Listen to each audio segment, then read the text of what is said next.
to face with Ate Coring. Kwento natin ay kwento niya rin. Face to face, buhay ang Hello! ating. And hi! Saba Al-Khair sa lahat ng OFW sa Saudi Arabia. Okay, ang dami nating OFW dito. Jusan naman sa Filipino community sa Hong Kong. At good morning sa lahat ng mga kamisis at kapatid natin saan mang panig ng mundo at dito sa studio. Ito ang Face to Face with Ate Coring.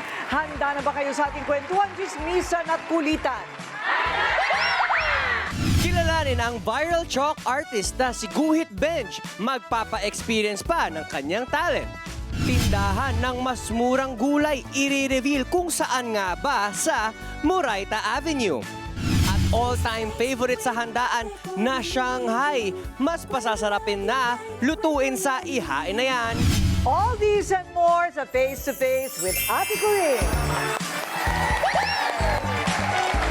Nasa guhit na raw ng palad niya ang maging chismosa for life. Anong blind item natin ngayon, Laila Chikadora? Morning, Ate Coring! Meron kasing isang sikat na host na medyo nagkaroon sila ng hindi pagkakaunawaan ng isang boy group. Matagal na.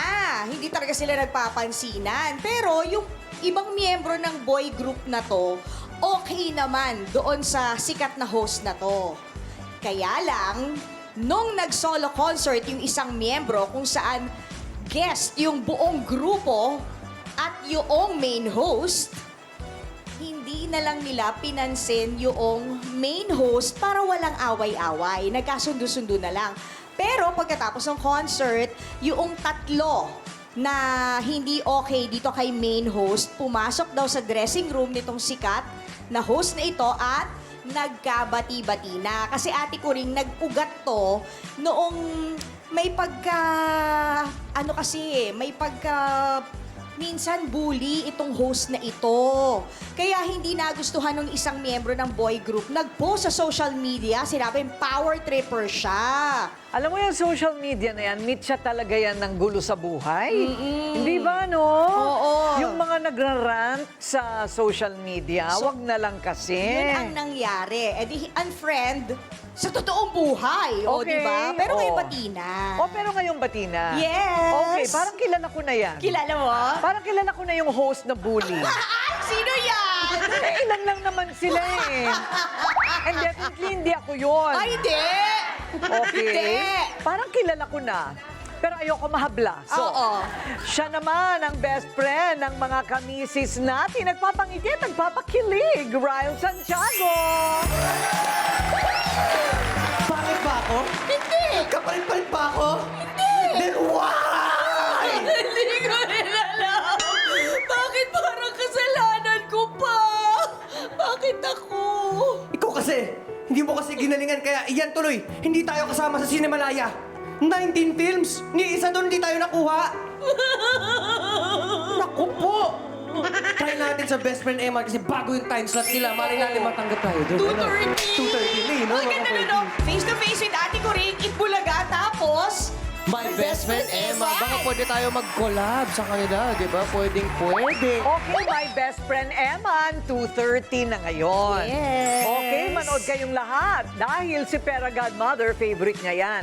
Kahit lumilipad-lipad, nanonood. Nakilala ang malamang daw ay pinakamatanda ng tricycle driver. Isipin ninyo sa edad na 78. Pumapasada pa rin araw-araw. The Surf para sa 5K for You!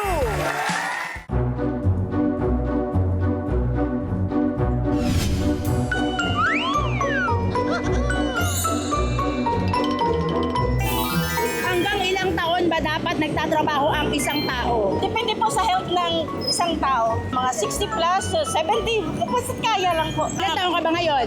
52 po. Nagtatrabaho ka pa ba? Nagtitinda ako ng isda dito. Okay. Amoy isda pa ako. Amoy nga. May hinahanap akong isang senior citizen na halos 50 years nang bumibiyahe, namamasada. Alam nyo ba na araw-araw talagang bumibiyahe yan para siyang maipambili ng pagkain, maibayad sa renta, at makabili ng gamot para sa kanilang mag-asawa. Tara, kilalanin natin siya. Let's go!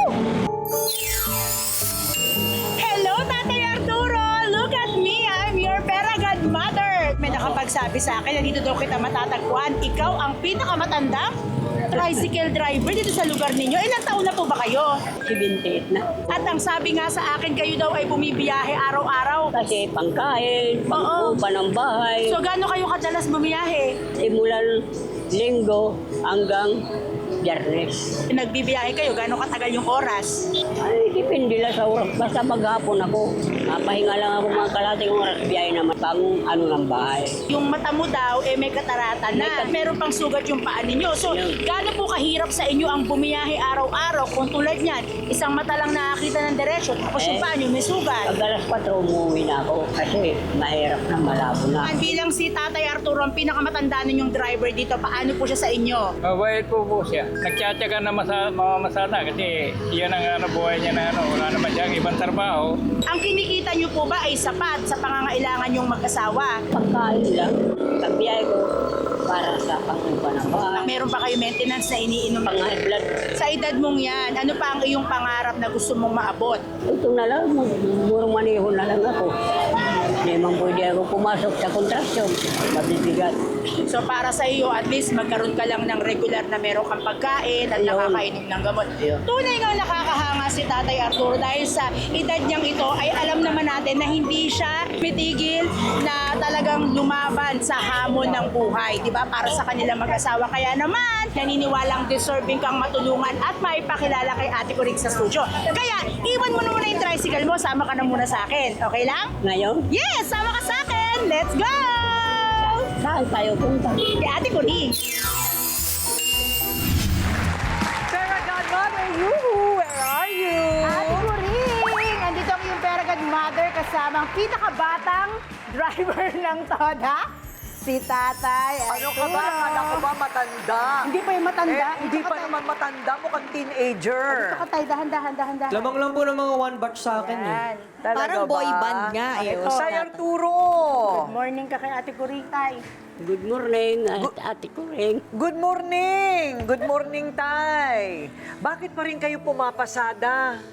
Kasi pangkain, Pangkain. nangupahan ako. Oh, ikaw lang mag-isa? Dalawa kami misis ko. Dalawa ka ng misis mo, nangungupahan kayo. Oo, nangupahan. Magkano ang upa kada buwan? 2.5. 2.5. Puwera, tubig kuryente. Puwera, tubig, kuryente. Oo. Kumakasya naman. Tiyaga-tiyaga lang. Tsaga-tsaga lang. Pero kung bibigyan ko ng ng kabuhayan si Mrs., marunong ba siya magtinda? Ay, oo naman. Oo. Nagtatrabaho ba si Mrs.? Naghanap ka ng gusto maglaba. Maglaba, para maglalaba, matanda na. Okay, yung mga anak mo, matitino ba mga anak Wala mo? siyang anak, Ate Wala Kuring. akong anak. Walang anak. Ang may anak lang daw yung asawa niya, pero wala siyang biological child. Tumutulong ba yung mga anak ng asawa mo sa inyo? Hindi yan, wala. Hindi, wala. Ang babait, no? Mabait nga. Oo. Ang daling kausap. Mabait sa sarili. Doon natutulog sa bahay. Ayun. Natutulog pa sa bahay niyo? Ay, siyempre. Ay naman talaga. Kayo ay sumingil ng renta. Pinagsabihan ko pa nga yun na magbukod siya magsarili. Oh, Ayaw. ayaw. Ayaw. Ay, Naku. saan ka pa ba? Libre siya. Walang ibibigay. Kahit sa tubig, Kaya kuryente, nga. Oo, talaga. bahay. Kasi Ate Kuring, ang tanda na talaga ni Tatay para magmotor-motor pa ng ganun. Hirap Mabuti hirap na lang, siya eh. mabuti na lang, healthy ka pa rin. Oo naman. Okay ka, may maintenance ka? Oo, mayroon. Meron naman. Sa high blood? Oo. Oo, ay pareho lang tayo. Sakit yan ng mga bata. Ang ganda ni Ate Kuring sa personal, no? Pag malapitan sa'yo. Ako, Mas gumaganda ako tayo pag namimigay ako ng pera. 5K for you! Tay, sabi ko. Ang init ngayon, ang init. Ayan, tay, May, Nakikita mo ba? nagawa ka na eh. Anong pangalan ko?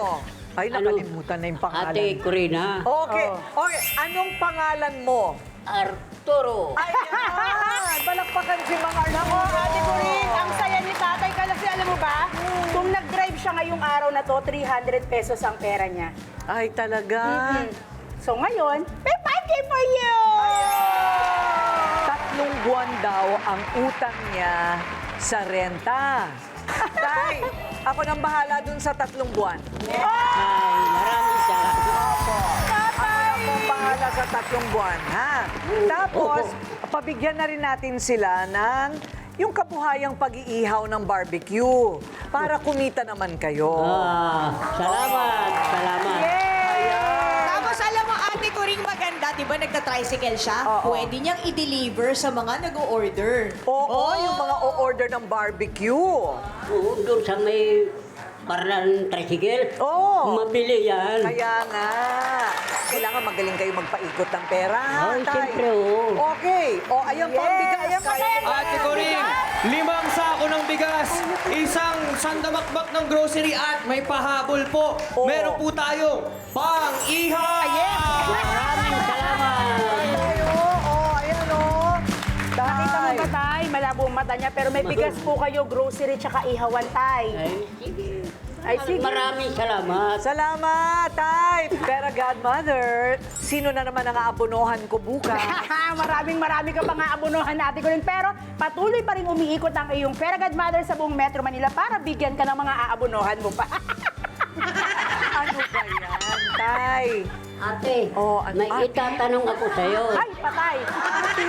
Ha? Ako yun? Oo. Oh. Ilang taong ka na? Ate ko rin, kailangan ko yatang sagutin ito ng tama. Tay, i-google mo na lang yan. Okay. Kilalanin naman natin ang nag-viral na talentadong chalk artist at sa kanyang pagsikat online. Sa Face to Face with Ate Corinne. 8.3 million lang naman ang kanyang video na ginuguhit niya si Bini Gwen. Wow! Presenting to you, Guhit Benj. At ito ang kanyang kwento. Bago pa man mag-viral, isang simpleng kabataan lang noon si Benji Valdez o mas kilala sa tawag na Guhit Benj. 3 po kami magkakapatid. Pangalawa po ako. May unting pinagkakakitaan naman po kami yung manukan ng ate ko. Ang bahay lang po namin dati is kahoy lang. Kahit first love niya ang sining, mas pinili niyang lumaban sa hirap ng buhay. Hindi po ako nakapag-fine arts dahil wala kaming masyadong budget. Hindi kami financially stable. May libreng university naman doon sa malapit sa amin. Malayo sa kanyang hilig ang kursong accountancy, pero hinanap talaga ng katawan niya ang sining. Kaya naman, Pagka-graduate ko po is nag-focus na po ako sa pagpo-portrait. Araw-araw yun na po yung ginagawa ko. pero minsan isang simpleng guhit lang ang kailangan para magdagdag kulay sa ating buhay. Every Sunday po, nagkakaroon ng Sunday pedestrianization para sa mga artists, sa mga mascot, sa mga iba't ibang kultura ng taga Baguio po. Nag-enjoy lang po ako sa paggawa ng chalk art. Masaya ako, minamahal ko yung paggagawa ko. Gusto ko sana ma-inspire yung mga tao na gumawa din ng obra gamit ang chalk. Bilang content creator, napansin ni Benj na marami ring kumukuha sa kanyang mga obra, kaya naman naisip na rin niya gawa nito ng content. Hanggang sa mapansin ito ng ibang sikat na content creator. Sila Kong TV po, yun po yung unang chalk art ko kay Kidlat. Yun, nag-comment po si Kong TV agad nun, kaya yun, parang na-inspire po talaga akong gumawa. Si Sir Gavin po, napansin na rin po ako ni Sir Gavin. Sabi ni Malupiton, na-appreciate niya daw yung gawa ko. Doon na rin po ako nakikilala. At the same time, nagiging content creator na rin ako. Kumikita po ako sa pagkukomission and kumikita rin po ako sa pagiging content creator. May mga nagpapagawa po sa akin na taga-abroad like US, Italy, Canada. Minsan na rin siyang nasabihang walang pera sa ganitong larangan, pero sa edad na 26, napatunayan niyang hindi ito totoo. Dahil sa pagsisipag niya at pagpupursige, wala na sila sa laylayan. Medyo umangat-angat po kami. Marami po kaming utang dati. Sa awa ng Diyos na medyo nababayaran na rin po ng magulang ko. Hindi na kami binibigyan ng allowance kaya parang nakakatulong-tulong na rin po para magpatayo ng magandang bahay. Napaayos ko na po yung aking kwarto, napa-finish ko na po. Nakapabili po ako ng bintana na sliding. Nakabili na rin po ako ng sarili kong motor. And nakabili na po ako ng medyo pricey na din na iPhone. Ganun. Bilang content creator, kailangan ko din po kasi bumili na ako mga investment. Ang gusto ko lamang is ma-inspire yung mga katulad ko na artist din na gusto rin kumita. Pwede yun, basta pagigiyan nyo lang. Ako si Bench. Ito, ang guhit ng buhay ko. Sa ating pagbabalik, makakakwentuhan natin ang chalk artist na si Guhit Benj at may sorpresa siya kay Ate Kuring. All these and more sa Face to Face with Ate Kuring.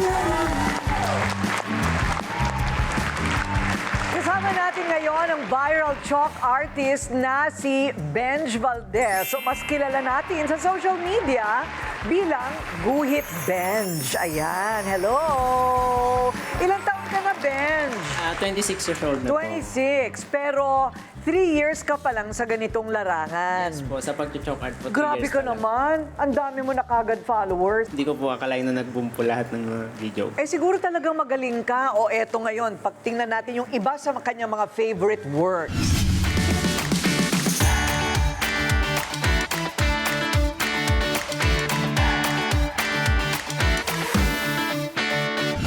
Ang galing naman talaga. Palakpakan naman natin. Ang galing.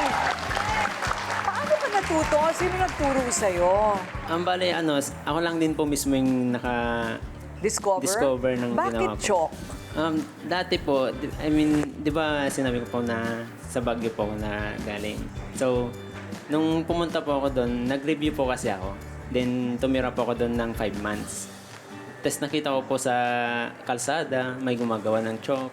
Every Sunday po yung event doon. Then, parang na-challenge po ako na gumawa din ng art gamit ang chalk. Kaya yun po, Aba. nag-try po ako. Then, naging successful naman yung unang beses na paggawa ko.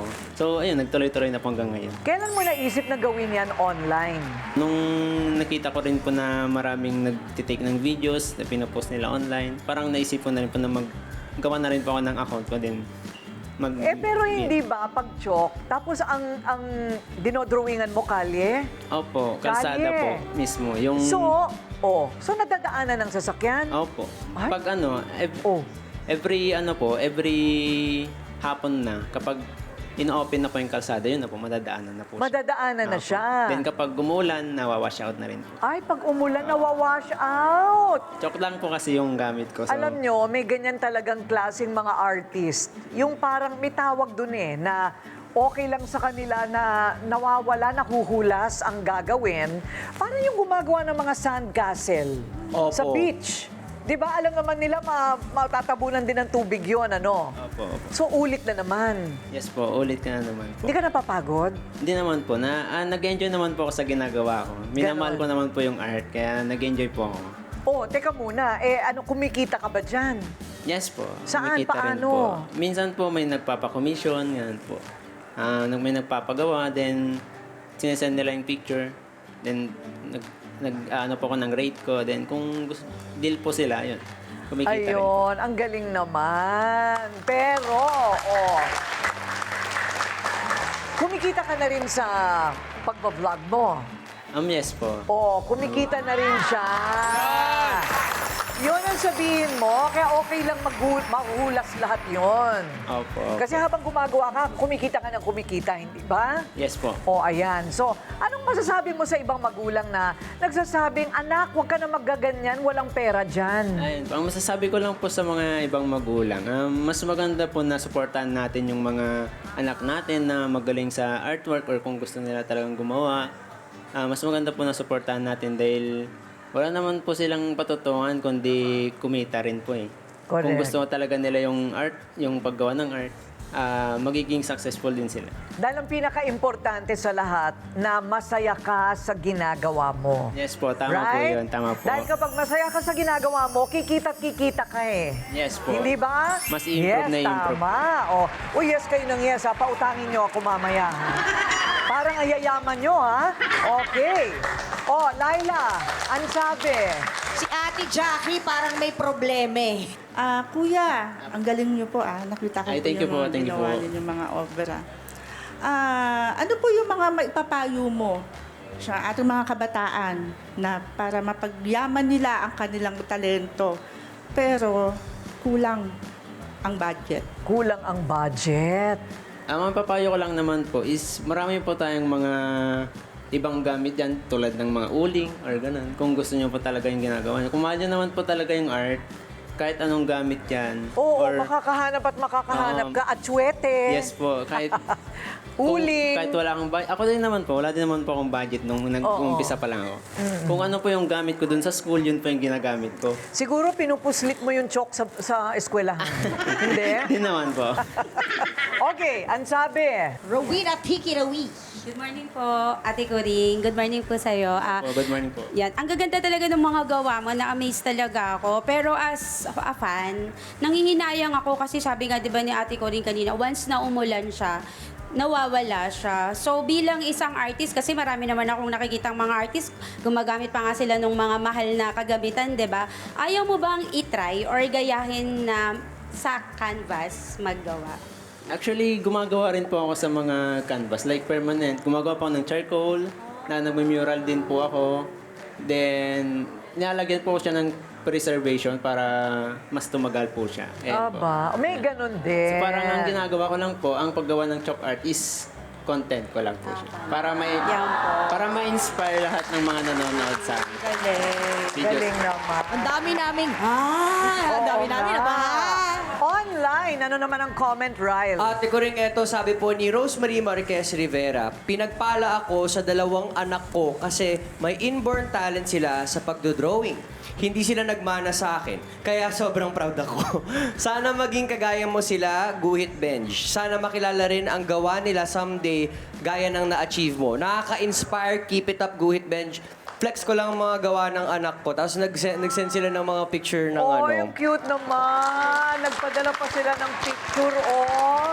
Ayan. Oh, yung galing. Cartoons ang style. Hindi ba? Opo. Ayan. Okay. Pero Ate Coring, hindi daw papayag si Guhit Bench na wala siyang surprise para sa atin. Mga kamisis, let's watch this.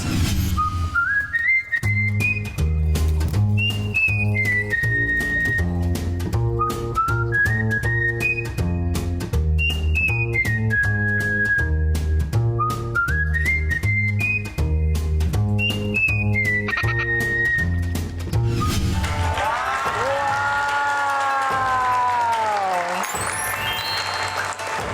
Ang galing naman. Oh, teka muna. Sandali lang. Paano ko makukuha yun? Nasaan yun?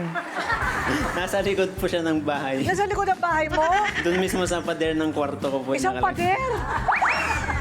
Paano yun? Kakayurin natin. Saan pa okay, magsa-selfie na lang ako doon. Saan ka nakatira? Sa Pangasinan po, Binalonan po. Ipapadala na lang yung pader. Hindi, kukommission na lang ako sa'yo. Pumunta ka ng bahay ko. Ay, po, sige po. Pero ayoko ng chalk. Gusto ko yung hindi nahuhulas. Hindi po, mural. Pwede, di Acrylic ba? po. Mural. Parang type ko rin yung puro checkered yung mukha ko, tapos yung mata lang. O, di ba? Maganda Pwede din po yun, pwede po. yun. Ayan. Anyway, iba Maganda talaga ang yun talent. Ha? for 2028, Ate Coring. Ate Coring!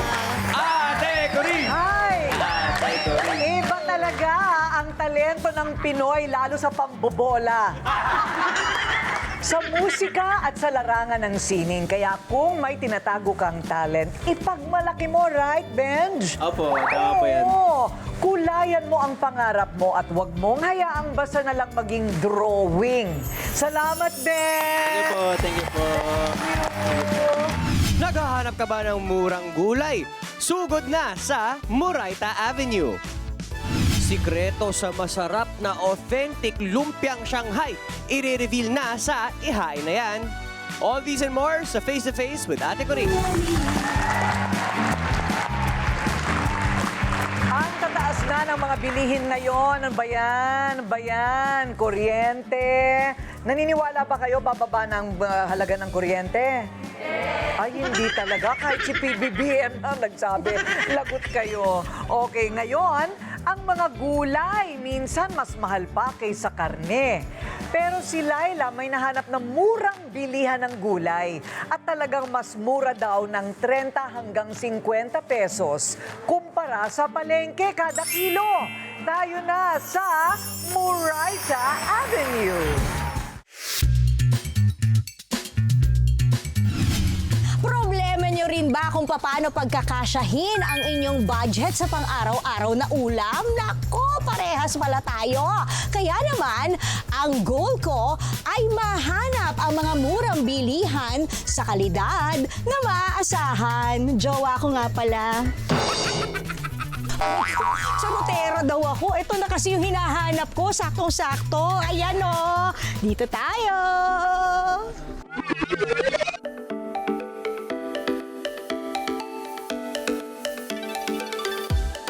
Dito nga sa Marikina, may nahanap tayong murang bilihan ng gulay. Talaga namang mapapa! Oh, may gulay ka! Sa baba ng presyo.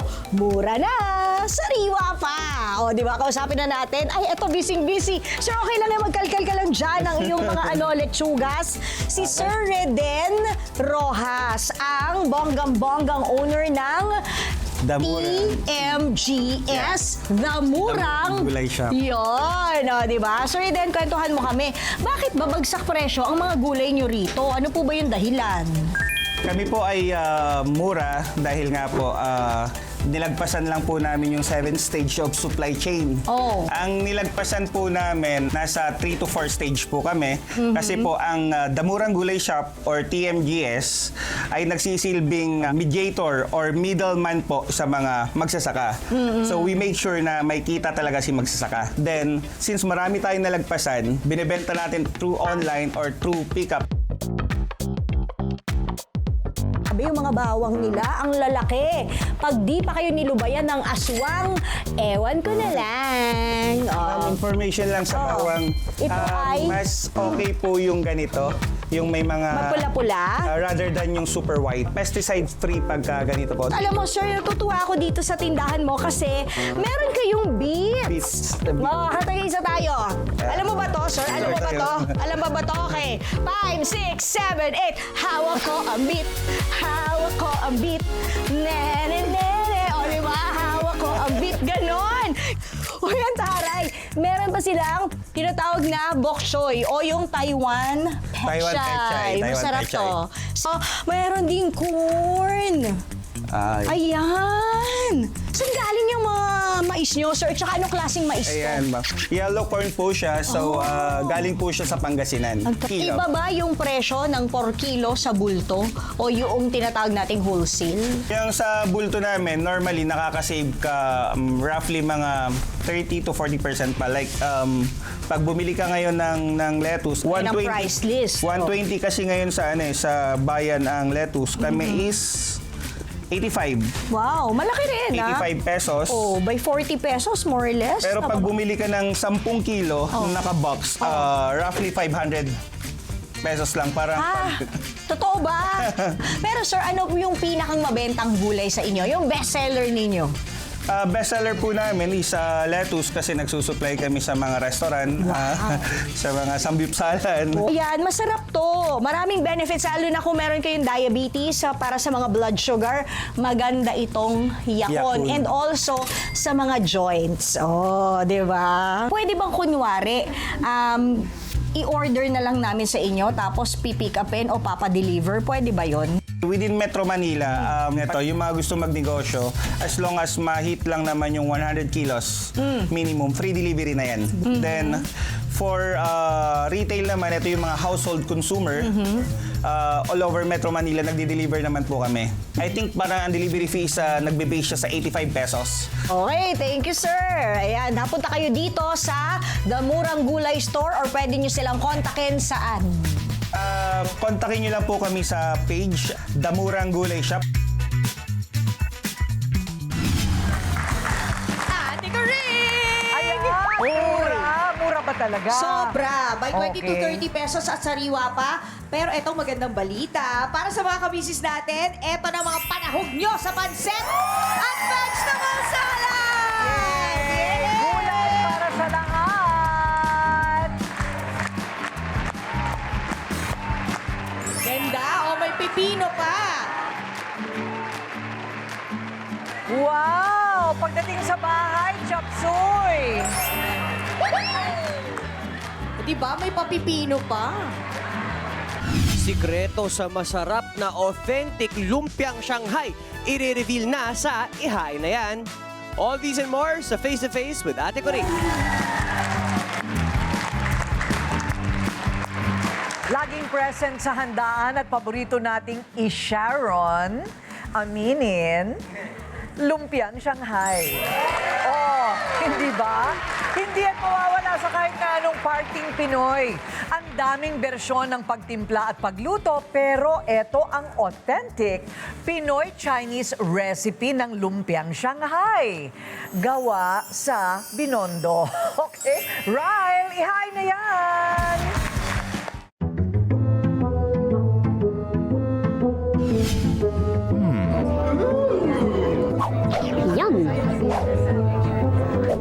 Yum! Yum!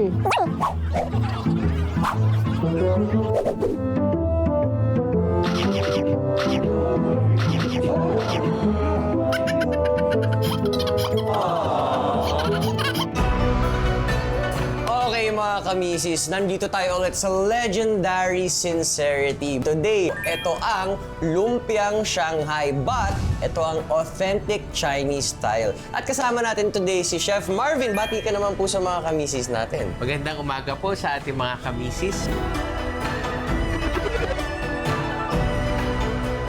Ang sikreto ng lumpiang Shanghai na laging nauunang maubos, nagsisimula sa mga sangkap gaya ng kalahating kilo ng giniling ng karne ng baboy, isang tasa na tinadtad na karot, isang tasa ng cornstarch, 3 itlog, asukal, asin, at syempre, lumpia wrapper. Yung lumpiang Shanghai, nung mga sinaunang panahon, kaya gusto yan ng mga Chinese. Kasi ang thinking nila nun, certain sila o yayaman sila pag Ganon. kumakain ng lumpiang Shanghai. Okay. Ano po ang pagkakaiba ng authentic na lumpiang Shanghai sa traditional nating Pilipinong version?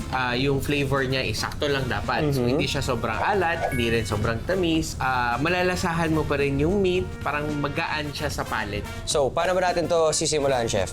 So first, lagay muna natin tong ground pork natin. Normally, may 80-20, may 90-10 na ratio. So yung 80-20, 80% meat, 20% fat. Oh. Yan. Akala ko nagbabanggit siya ng mga blood pressure.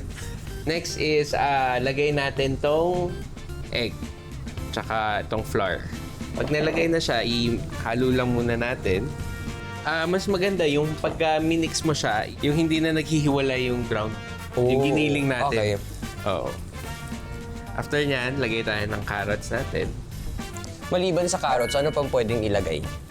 Yung iba, naglalagay sila ng repolyo, toge, lumpiang toge, na may sotanghon. So, ito, okay na siya. Next is, lagay natin yung seasoning natin. Itong salt, tsaka sugar. Paano mamili ng part ng baboy? Pwede pong pigi or kasim. Although, kung gusto nyo mas mataba-taba ng konti, yung kasim po yung Kasim. Okay. So, ito ngayon, gamit natin is yung spring roll wrapper. Ano naman po ang kitchen diskarte para hindi bumuka ang wrap? Pwede tayong maglagay ng flour with water or egg. So, yung iba, kunyari, walang spring roll wrapper. Ang ano nila is, pwede nilang alternative is yung lumpia wrapper na nabibili natin sa palengke. Okay. Ilang lumpia ang more or less magagawa natin? Mga 15 to 20 rolls. Oh, dami na rin. Depende po sa dami ng feeling na Ilagay.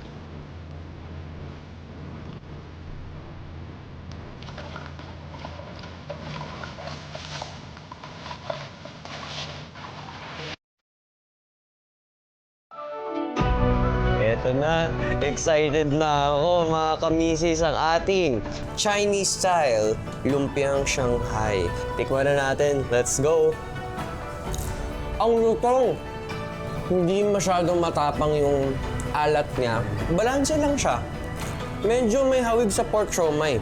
medyo. Yung lasa niya, ganun yung texture ng pork sa loob, ganun yung atake. Tingnan nga, mag-share na ako. Kaya naman, Ate Lai, Ate Coring, kayo naman. Op, dahan-dahan, isa-isa.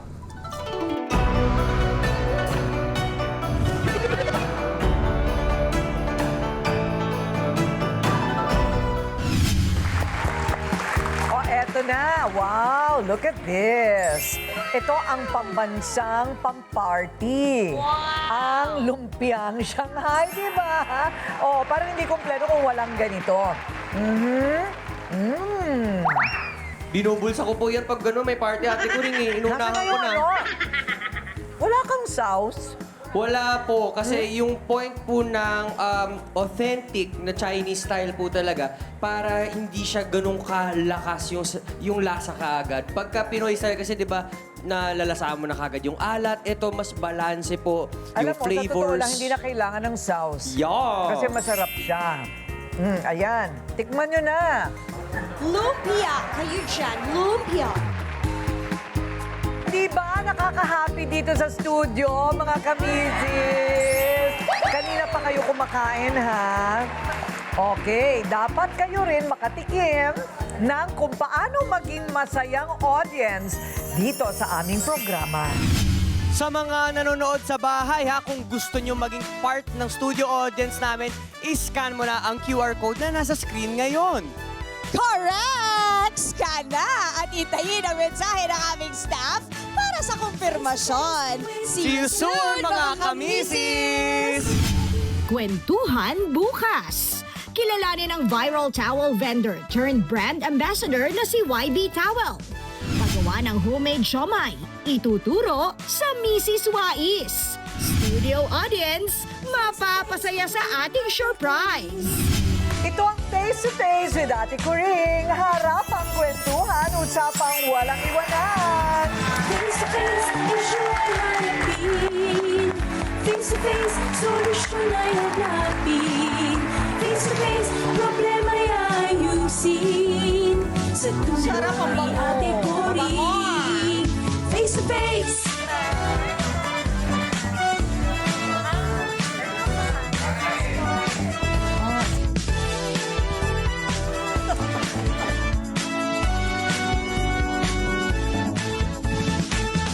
Face to face with